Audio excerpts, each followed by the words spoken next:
When I'm with customers and we're kind of talking through options, the first thing we start with is the shower base. And there's a number of different benefits to going with Onyx. Number one, because it's a man-made stone, the resin that they make this out of, they actually infuse it with an antimicrobial.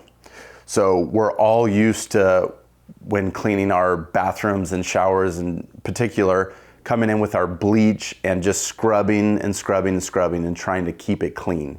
While with Onyx being infused with an antimicrobial, the headache of cleanability no longer exists. And so when you clean this, you are using soap and water.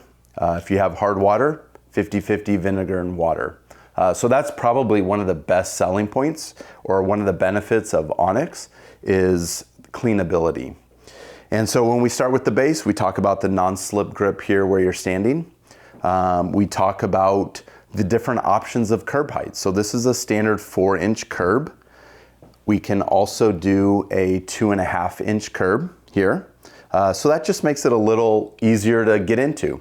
So for folks who are either dealing with hip, knees issues, accessibility, want it to get a little easier getting in and out of the shower, this provides a great option. We can also do a 1.5-inch curb. So again, we can put a ramp on this. So for folks who wheelchair accessible, again, just thinking to the future, I always like to say to my customers, if you go with Bordner and you go with Onyx, you're gonna do this shower once over, not over and over. So I've sat down with 40-year-olds and said, look, you're never gonna have to redo this shower. So think to the future.